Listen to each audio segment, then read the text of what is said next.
Welcome everyone to this first webinar of the International Input-Output Association. My name is Bart Los and I'm at the University of Groningen, and I will host this first webinar. I will chair it. Welcome to everyone on behalf of the Council of the International Input-Output Association. It's our great pleasure to have as the speaker for this first webinar Professor Maureen Rimmer. Maureen is working at Victoria University in Melbourne, where she is one of the leading researchers at the Center of Policy Studies, which used to be located at Monash University, also in Melbourne, but in 2014 the entire center was moved to Victoria University, where it is still now. Maureen is one of the main developers, together with Peter Dixon, who will also be present here. She's one of the main developers of the famous Monash model of the Australian economy that used to be one of the prime examples of CGE-like models used around the world. But then over the past decade and a half, roughly, she devoted most of her time to developing and also applying the US age model. I don't know if I pronounced that correctly, but it's a huge model, 500 industries, dynamic model of the United States economy. And it's one of the models that is mainly used by several federal departments of the US government. Maureen wrote about 70 papers, which appeared in international scientific journals, and she also contributed quite a bit to handbooks focusing on computable general equilibrium models and related types of models. So we are quite happy that she's here as our first speaker. Our proposal is that you will remain silent when Maureen is talking. So if you didn't do so, please switch off, mute your microphone. Then after the talk of Maureen, there will be a Q&A of about 15 minutes. And then please raise your hand first. If you do so, then I hope that I will manage in giving you the floor when you have a question. This is the first time, so there might be some hiccups. Hopefully, not too many. Let's see. I look forward to this talk by Maureen. So I will now try to share the screen so that Maureen's slides will show up. And then the floor will be Maureen's. Okay, thanks, Bart. Yeah, so my suggestion is that that I will tell you on which slide, or that you indicate at which slide you are, and then. All right, we'll do it that way. Yeah. Right? Okay. Well, thank you, Bart, and to Doug Mead for inviting me. I'm very pleased to be here. And today's topic is historical simulations, a CGE technique for updating input-output tables and estimating technology and preferences. You can move on now, Bart, to the second slide. You're on slide 2? Yeah, we are on slide 2. Okay. All right. So basically, I'm going to go through 5 topics. First, a brief reminder about how CGE relates to IO, and I hope that's not too contentious. It's but we'll see. After I just relate some differences between the two, I'll define what I mean by a historical simulation in CGE. Then I'll move on to single country models, historical simulations in single country models, using and baselines and validation with the single country models. We've done a few of those. Then I'll go on to a historical simulation with a multi-country global CGE model, and then concluding remarks. All right, so we can go to slide 3.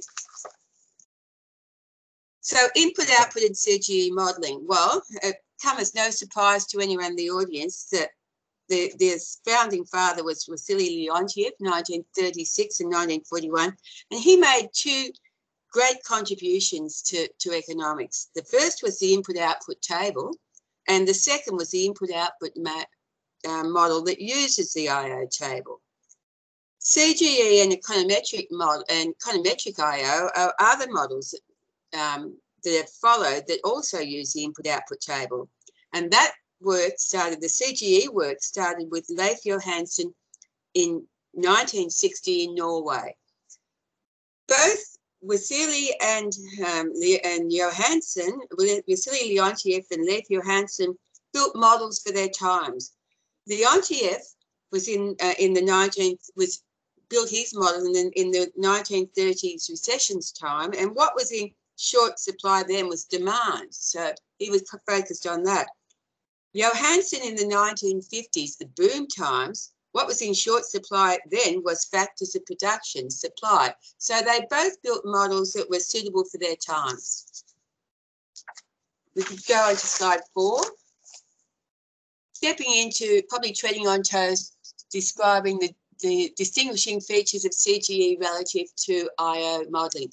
Well, first one is that CGE emphasises behaviour of individual agents. Consumers maximise utility subject to budget constraints. Producers minimise costs subject to production function constraints and meeting demands. And capitalists, they allocate capital across industries to maximise returns. The second point is that CGE introduces resource constraints. And the third is that CGE emphasises substitution possibility and price-sensitive behaviour, although I believe some of that is done in IO as well now. Slide 5. Now, as I said before, Leif Johansen started CGE modelling with his seminal works in 1960, but it didn't really take off as a field until the 70s, and it took off in two places in the 1970s. The first in the US and Australia. In the US, there was Jorgensen. He was doing econometric style of CGE model, and at the World Bank, Adelman and Robinson were leading the way in developing CGE models. And they were, both of those were doing it independently of the work of Leif Johansen. At the same time in Australia, Peter Dixon built the first big practical CGE model, 100 industries, with a practical focus that was there to answer a real live question. And he was doing it in the style of Leif Johansen. And the question that model, the big 100 industry model, which was bigger than anything else of its time, the question it was to answer was, well, Australia had high tariffs on manufacturing in those days. And the policymakers knew it wasn't a good idea, but they didn't know where the jobs would come from if you reduced tariffs on manufacturing goods. So that was the focus of his model building effort, is to answer the question, where will the jobs be if we reduce tariffs?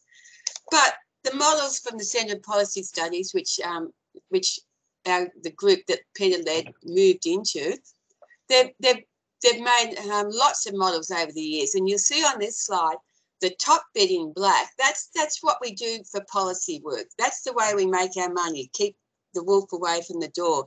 We've been building models for many countries to analyse the effects of macro, industry, regional, labour market, distributional and environmental variables of changes in taxes, public consumption, union behaviour, terrorism, epidemics, long list of things that can change. And that's what we do to make our money.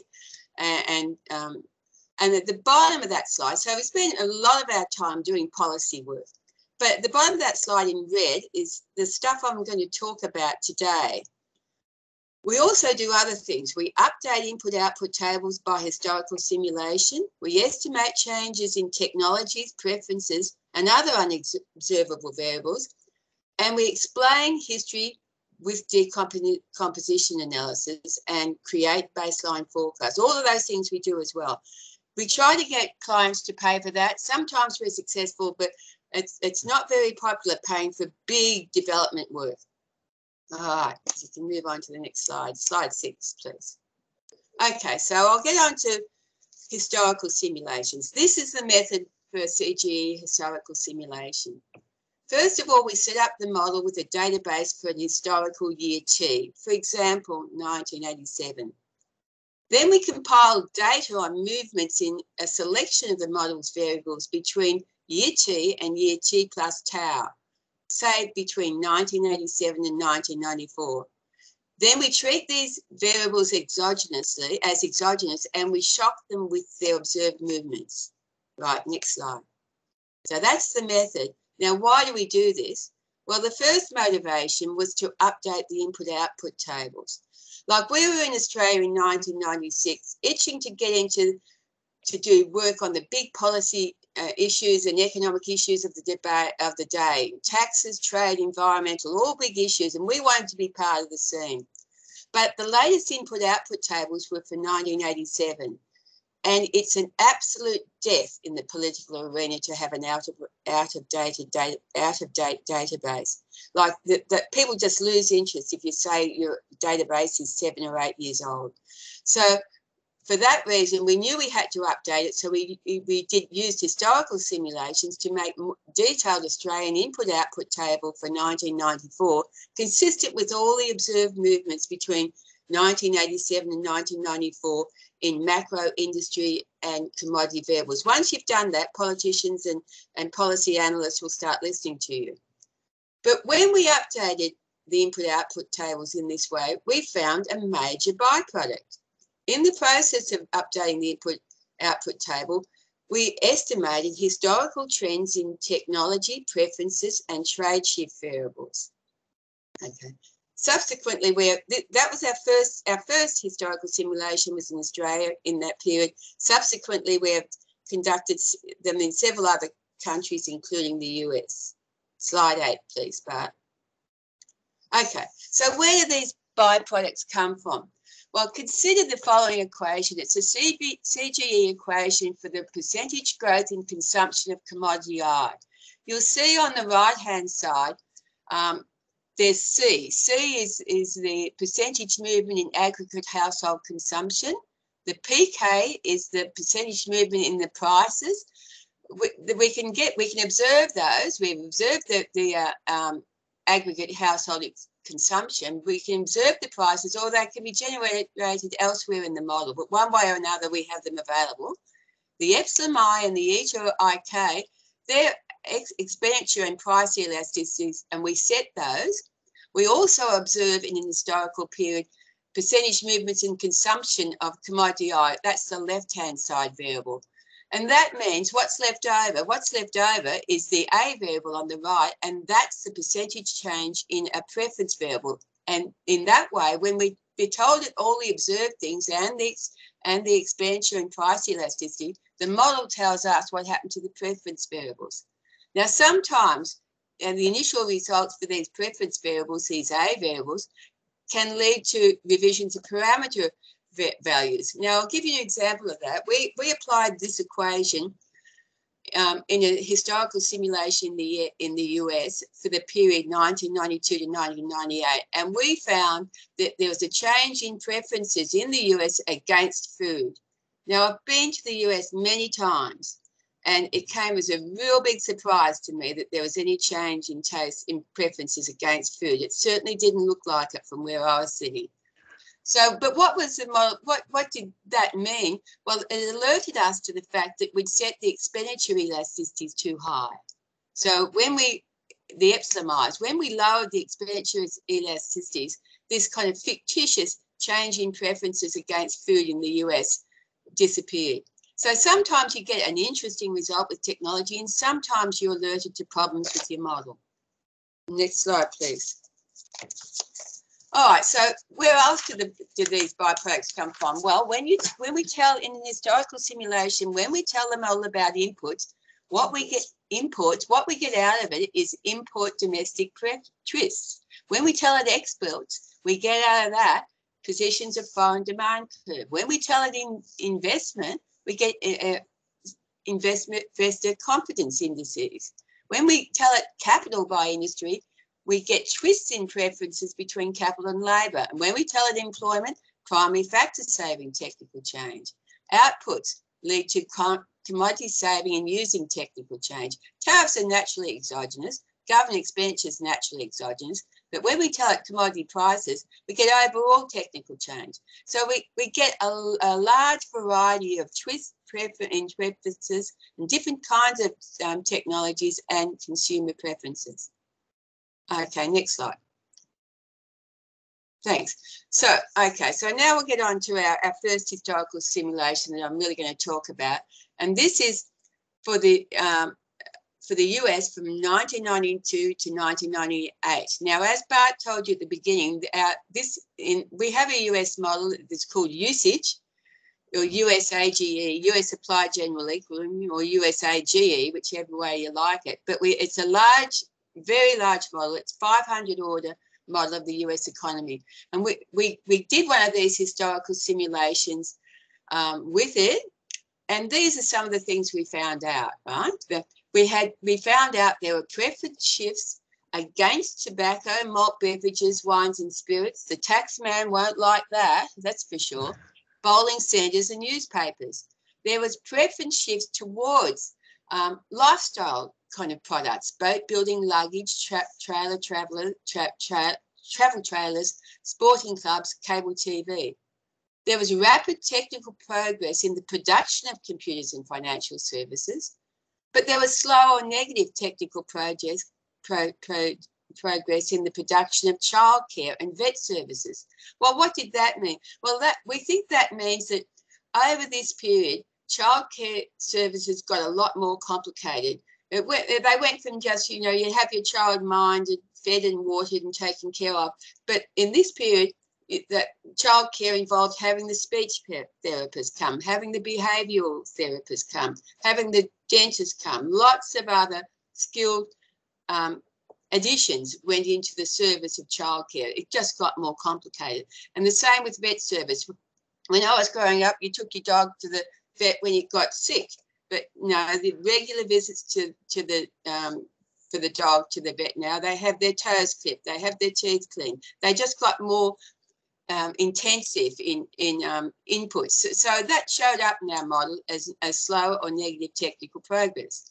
The input using technical change favouring computers, jobs and management services, we also found, and input using technical change against glass, sawmill products, bricks and clay tiles. We took that to mean that the buildings in the US were getting more brutalist, right, rather than architecturally pleasing. Next slide, please, Bart. Okay, so what are we going to do with all these, like hundreds and hundreds of lovely technology and preference variables? What are we going to do with them all? Well, we use them in our baseline forecasts. So this is our method for doing baseline forecasts. We set up the model with a database for derived from historical simulation for recent years, say 2020. Then we compile forecasts for macro and other variables available from expert forecasting groups. For example, we use the Energy Information Administration in the US Department of Energy for this, and we use their macro and specialist forecasts for mainly energy products out to, say, 2030. Next, we project forward the technology variables from the historical simulation and the preferences. We project them forward into the future. And finally, we run the simulation from 2020 to 2030 that incorporates the expert forecasts and the trends we got from history. So that's what we do with them. They get built into a baseline forecast. So then the next question is, why do we need baseline forecasts? Well, the first reason is that users of our models like them. They like to know where the economy was going, not just the effects of a policy, but where was it going without the policy. That's of great interest to most of our clients. The second reason is that baselines matter, even if you're only interested in policy effects. If you're going to put a tariff on textiles, clothing and footwear, and your industry was going out backwards, your domestic industry was disappearing at quite a strong rate, then the effect of the reduction in tariffs will have very little effect because you hardly have a textile, clothing and footwear industry out there in the future. So you really have to know what the economy will look like out there, because that's the policy domain. Out there in the future is when your policies are going to take effect. The third reason is that a baseline is essential in calculating adjustment costs. If your policy is going to damage a certain industry, then it makes all the difference whether that industry would undergo a reduced rate of hiring or an increased rate of firing, right? So that they have much different adjustment costs.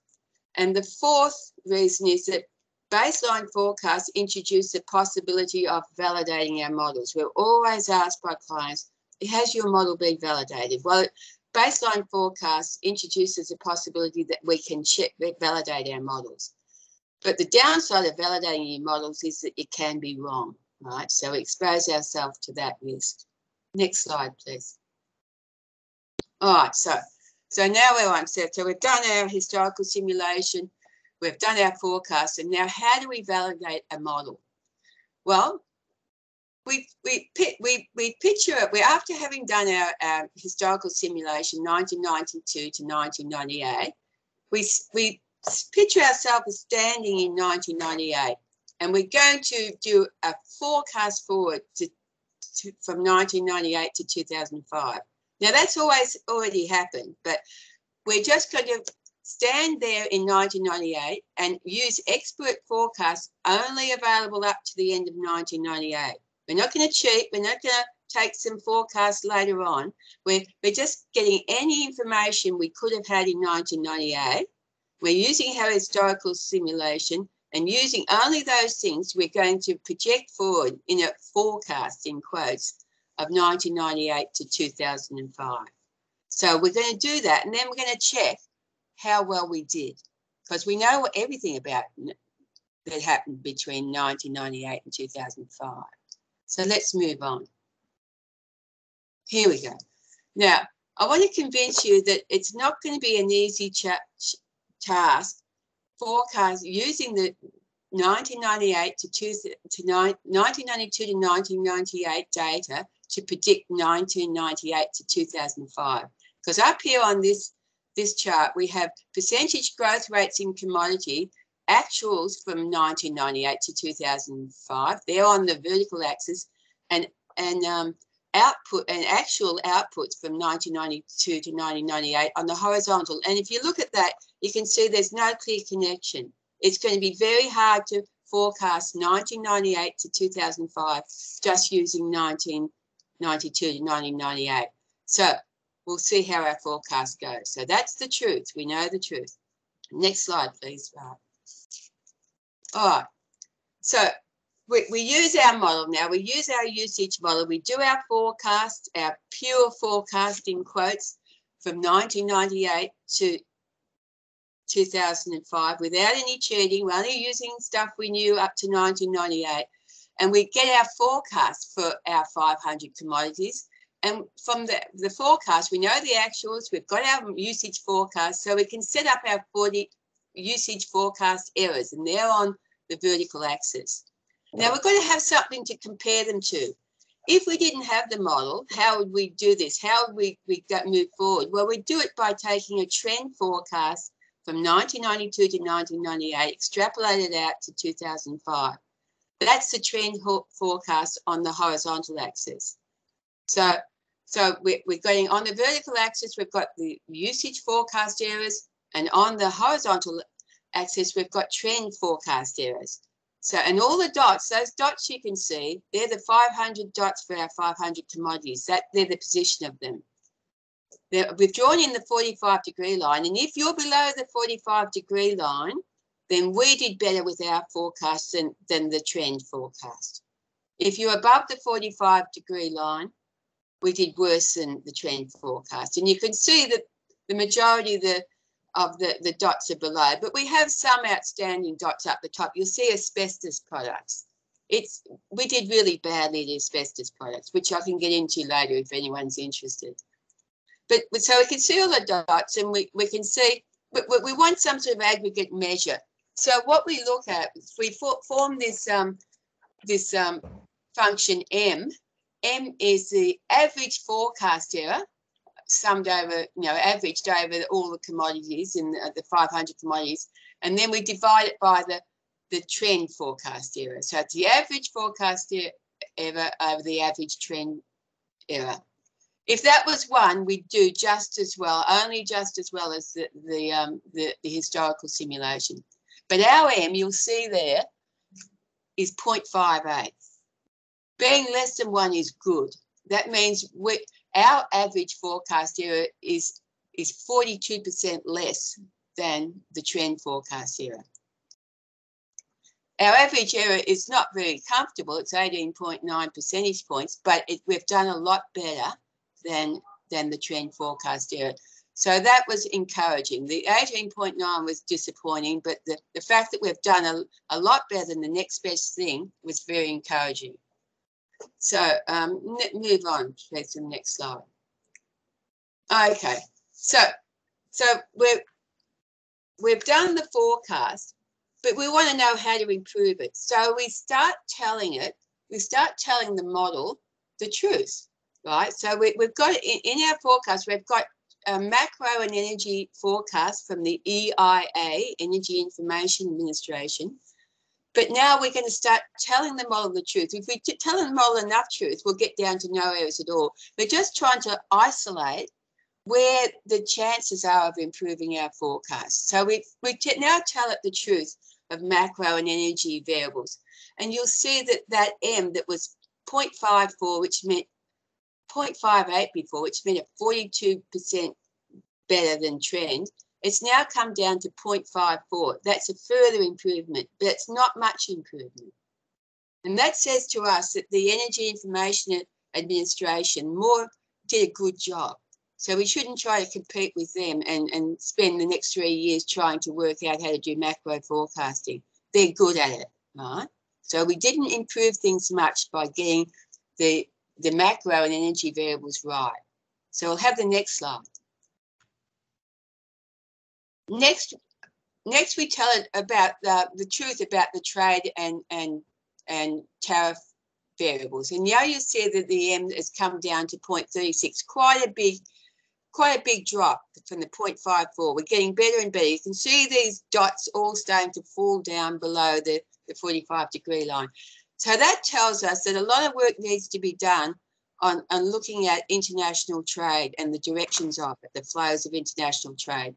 It's probably not our strong suit. We know some people who are good at it, but we'll keep going. Next slide. But there was a big gain. The next thing we tell it the truth about technology and preference variables. We won't use our forecast from historical trends now. Our technology and preferences from the historical simulation will impose the truth, and you'll see that the M has come down to 0.14. So there's a lot of room here for us to do better with moving forward with our technology and preference variables. So we'll go to the next slide. So what we started to do was we started to think about, well, look, first of all, we just put all our technology and preference variables from the past into this forecast simulation. But maybe some of them, maybe they'd run their race, and maybe they shouldn't have been projected forward. Or maybe there was more information that we could have known in 1998 that would have made us do better. So we started analysing lots and lots of these dots to work out what it was that we could have understood at 1998 to make them better, right? So we've been trying to improve our technology and preference part of this forecasting method. All right, moving forward. Next slide, please. Okay, so that's enough on that. That's pretty heavy going. So now we're going to move on to historical simulation from 2004 to 2014 in Gtap Model. Now, Gtap is probably the world's most well-known CGE global model. It comes out of Purdue University. Tom Hertel is the principal. It has a worldwide network of 15,000 CGE modelers, And over the last 20 years, Gtap has played a central role in discussions of almost every trade agreement throughout the world. Now, the core database for Gtap Model is a bit smaller than usage, not 500 commodities, it's 57, but it has a world focus. 57 order input-output table and 141 countries with connected bilateral trade flows. And they have complete databases available for 2004 and 2014. And we were commissioned to do a first historical simulation using this model. You'll see the countries. So we did it at the full 57 commodities and 13 regions. Our client was interested in these 13 regions. All right, so moving on to the next slide, please. All right, so the historical simulation. We faced two challenges. The first of all, we need to compile quantity data to supplement Gtap's value data. From Gtap data for 2004 and 2014, we can compute what happened to values in each region of macro variables, public and private consumption by commodity, wage bill and returns to capital by industry, intermediate inputs by commodity and industry, and trade flows by commodity with each other region. We know all that, but Gtap doesn't give us quantity data, it just gives us value data. And preferences, that's what we're pretty interested in. Preference movements are about changes in quantities of commodities purchased by households at given prices and disposable incomes. Technology movements about changes in quantities of inputs per unit of output. So we need quantity data. So that's our first problem. We have to scavenge around to try to get some quantity data to help us with this historical simulation. The second problem is to find suitable closure. There's many observable variables are naturally endogenous, but we have to make them, so we need to find naturally exogenous variables to be endogenized so that we can take on these observed movements in naturally endogenous variables. So we've got to find a lot of variables to swap between the exogenous and the endogenous list, and that can be quite difficult. Next slide, please, Bart. Okay, so this is how we did this simulation, the historical simulation with Gtap. We did it in 13 steps. And these are the things we brought in and the source of the data for them. We brought in employment and population from the World Bank and the IMF. We brought in real GDP. We're interested in reals. We want quantities. So we brought in real GDP from the OECD. We brought in nominal GDP expressed in US dollars, converted from national currencies at their average exchange rates for the 2 years from Gtap and from the OECD. Then there's a series of nominals. We can get all those from Gtap: nominal household consumption, nominal public consumption, nominal gross investment. We've got price deflators. So price deflators are very useful in isolating quantities for investment from OECD. We've got nominal imports, nominal exports from GDP, capital stocks in real terms from PEN, price indices on oil and gas, which is often quite important to get your energy prices right, from Saudi Arabia, FOB values for selected manufacturing exports from Gtap. We've got values of world output of Gtap commodities from Gtap, and this is an important one. We've got quantities for world outputs of 31 commodities. Remember, we're doing this at the 57 order, but for 31 of those commodities, we were able to get quantity movements from the FOA, IEA, UNCTAD, and industry associations. We've got prices in mineral and agricultural products from those sources as well. So that in a series of steps, you're doing a historical simulation, you do one step at a time. You bring in one lot of data, you look at the results, you analyse it, then you bring in another. And that way, by doing it one step at a time, you can locate any errors that slip into it. It's easier. So next slide, please, 22. All right. So we got a number of things out of the historical simulation we ran it, but the one I'm most interested in talking about is the average annual percentage demand shifts between 2004 and 2014 in selected commodities. These things carry a lot of preference and technology shifts within them, right? So these are quite important to us. The Gtap, so up there we've got a selection of the average annual demand shifts between those years at the world level, not at the individual country level, at the world level.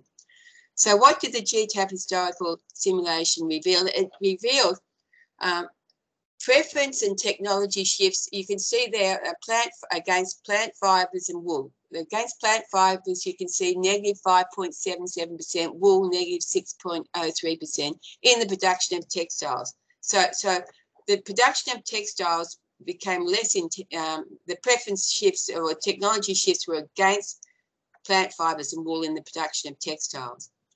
They were against forestry and paper products production. Maybe that's the paperless office, right, to be responsible for that. But they were against coal, but in favour of oil and gas. They were against petroleum products. You can see the negative 1.39 in the table above. That's consistent with improved fuel efficiency in cars. There are demand shifts against electricity consistent with improved efficiency in electrical equipment, against direct consumption of farm products and in favour of consumption of processed food products. And there are technology shifts against and preference shifts in favour of apparel, leather goods, motor vehicles, electronic equipment and air transport and financial intermediation. So they're some of the things we learnt in the Gtap historical simulation, and that they arose when from our 15 steps. Right, so next slide. All right, so now we're going to try incorporating these things we've learned, these demand shift trends. We're going to incorporate those into a baseline forecast with Gtap. Now, Gtap does baseline forecasters, but they're fairly rudimentary. The standard Gtap baseline relies only on projections of GDP, employment and population by country. That's it, right? So we're going to look at a standard Gtap forecast from 2014 to 2017. We'll go 3 years out from our historical sim. We'll look at what they get out of it with the standard way they do it, and then we'll add the demand shifts and see what effects that have on and in the baseline for 2014 to 2017. Next slide, please. Right. All right. So here are the baseline annual percentage output growth from 2014 to 2017 with and without demand shift trends. There's the with column and without columns. And we're just showing you this for the US. So we could have shown it to you for other countries, but let's keep it simple. We just look at the US. Now, in both the simulations, without the trends and with the trends, GDP grew by 2.3%. Same GDP, right? Now, we shade in pink the fast-growing industries that are growing by over 3%. Are in pink, and slow-growing industries are in blue, less than 1%. And you can see there's little correlation between the without and the with baselines. The R-squared is practically zero, and the with results are much more varied. And you see that if you look at the plant fibres and wool, they're they're numbered commodities 7 and 12 on the left-hand side of the screen. You'll see that without the trends, the base Gtap baseline showed plant fibres and wool growing by over 3%. But we know there was a big trend and preference shift against them. And when we include our trends, we have them falling by 2.5% and 8.59. So you get a lot more diversity and a lot richer results by including these trends from the past. Next slide.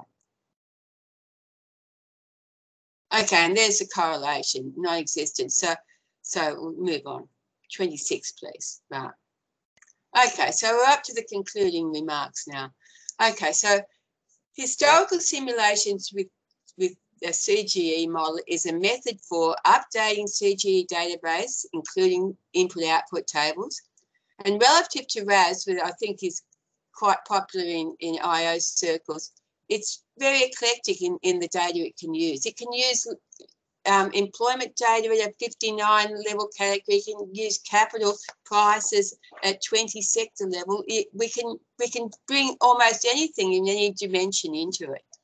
And it also invokes an attractive estimating criteria fitting the data to economic theory. Remember my consumption function? We were fitting the consumption of food in the US to a regular economic theory, and we were observing something understandable and presentable. Okay, the second thing is estimating readily interpretable preference changes in I'll start again. Estimating readily interpretable changes in preference and technology. So that's what a historical simulation does for us. Other people, we're aware that other people do historical simulations. Econometric IO people have been doing them, and here's an example of that. But that's what we do up the top. We're trying to keep very close to interpretable results. Page, next slide, please, 27. All right. So say some concluding remarks on what we found out when we were working on the Gtap model. The first thing we found out is that the Gtap data flow stood up really well to the interrogation provided by an historical simulation. It's like pulling a model apart during a historical simulation. You get to know what's going on inside it. So it stood up really well to that. We didn't find too many glitches in their data at all. One of the few things we did find is that the quantities, it appeared that the data between data growth between the growths between 2004 and 2004 in paddy rice were inconsistent with the growths in processed rice. Because given the information we could glean about prices, the quantities, you'd expect the quantities to move in a similar fashion because, you know, processed rice is primarily made out of paddy rice, but they did not. We could not make much sense of that. That's one of the few problems we found. The Gtap standard parameters setters worked pretty well in the historical simulation, although we did have to make a few adjustments, as we did in our own model when we were estimating that change in preferences in the US towards food. We adjusted the expenditure elasticities. And the other problem with the Gtap model for this kind of work is it's just not detailed enough. There are some heterogeneous industries like other mining products. It combines traded products, iron ore, aluminium, uranium and gold, and non-traded road materials. And with that degree of heterogeneity, it's kind of really difficult to assemble the data on quantities and prices to do a successful historical simulation. It's easier at a more disaggregated level. Next slide, please. Okay, future directions. So how could we improve the Gtap historical simulation? Well, we could do many more steps. And one thing we could do is we need to introduce more data items, but the time was up. You know, the project was over, time was up, but we'd like to go on with that historical simulation. We introduced commodity outputs at the world level. We would need to go back and introduce them at the regional level. And there's other suggestions there. There's you know, how long's a piece of string? We could go a lot deeper into the Gtap historical simulation. Then we need to expand in the analysis in the directions that we pursued for single country models. That's what we'd like to do. We'd like to do a decomposition analysis with the Gtap model. Movements in preference and technological variables estimated in the historical simulation can be fed back into the model as shocks. This gives us an analysis of the relative quantitative significance of different causation effects in development of an economy. You see, if you're going to decompose a piece of history, you need to do it in terms of naturally exogenous variables, not endogenous variables. It's circular otherwise. So we'd like to do a decomposition. When we did one for the US, for the Australia, we found why the motor vehicle industry expanded only by 14.5% between 1987 and 1994, Why was that? Well, it's revealed by a decomposition. The motor vehicle lobby blamed tariffs, but we found otherwise. Then we would like to do some more update exercise, and the piece de resistance would be a validation, but it's very data intensive, very expensive. But that's on the wish list, and I think I'll leave it at that. Okay, thank you very much. Let's see if we can. No. Thank you very much, Maureen, for this very interesting and wide-ranging presentation. We're running a bit late. For those who, mainly due to the technical hiccups, for those of you who have to leave, just go quietly. Thanks for being here. For others who can stay a little bit longer, there is of course the opportunity to ask questions. If you would like to ask a question, please raise your hand. There is a button, hopefully you can see it as well, which can be used. So I get a raised hand from Rosella Bardazzi. So Rosella, please turn on your microphone and ask the question. Yes, good morning. And I'm Rosella Bardazzi, University of Florence, Italy. First of all, thank you very much for your interesting presentation. I work with within the Inforum network, so historical simulations are a very familiar practice for our modeling approach. My question is about one of the first slides that you showed on consumption and your byproduct about on preference shift in specific to consumption equation. My question is about the fact that in that equation you do not include, for instance, wealth or credit conditions for households. What you estimate, perhaps what you estimate as a change in preference towards leisure goods could be explained by these omitted variables. So a change in household wealth or a change in credit conditions that we have estimated are very important in determining household expenditure. So in general, what you estimate as interpret as a preference shift could be due to these omitted variables in your models.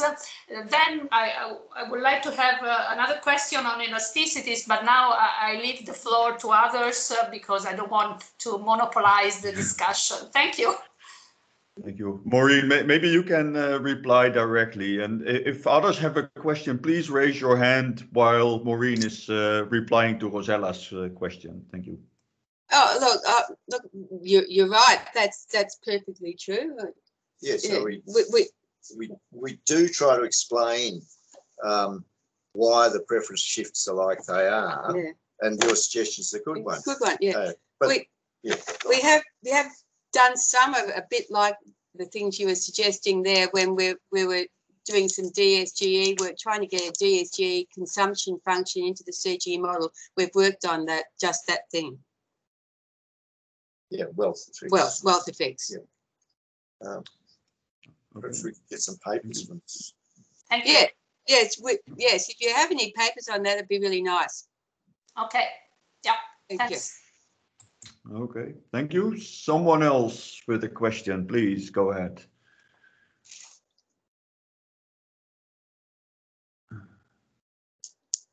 Okay, maybe I can ask the question in the meantime, Maureen. So in one of the first slides, you indicated that the baseline that you create is based on both the historical trends and the expert opinions. Yes. But I can imagine that in some cases these two lead to conflicts that are not, let's say, consistent with each other.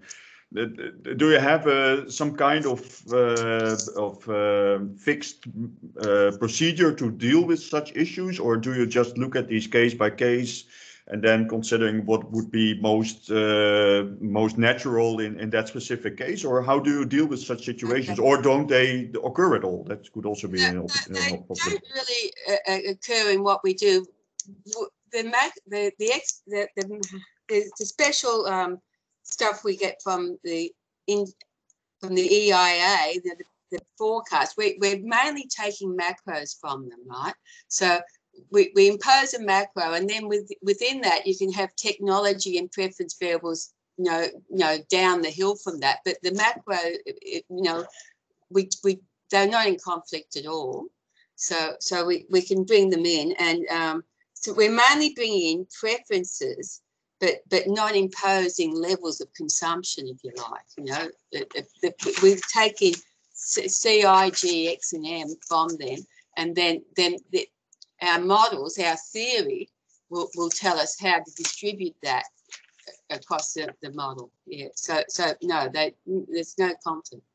But if there is conflict, sometimes when we're taking on board, like we might bring in prices and outputs, we often use model mechanisms and shift variables to accommodate them. So we have to make a compromise sometimes. So like say if we might have 500 industries, we might get output information at the 40 order level. So we'll take on board the 40 order level information, and then we'll distribute it with preferences within subsectors, right? So it can still add up, So it's not, in practice, it's not really a problem. Okay, good. Thank you very much. There's a question by Bert Steenige. Bert, please unmute your microphone and ask the question. Okay. Hi. I have a question about this exogenous endogenous problem that you pointed out, and if I was wondering about what type of commodities you are thinking if you are moving from exogenous to endogenous. You can hear me, yeah, I hope? Yes, I can hear you. Yeah. Oh, okay, yes. So if you think of, let's say, ores, iron ore, or oil and gas, or maybe even pure water, suppose these have now all exogenous prices, but if you want to endogenize them, what would be the kind of, let's say, economic thinking about what would determine an endogenous price for, well, oil, gas, the ores, water, etc.? Is there some kind of reasoning that would guide you in moving this to endogenous resources? Well, I think on slide 9 it shows some of the kind of reasoning we make. Like when we get commodity prices, like if you look at slide 9, well, you can't, I suppose. But when we take on employment, we often use primary factor saving technical change. If we then want to bring in capital by industry, we have capital labour twisting preferences. It becomes harder the more you want to bring in.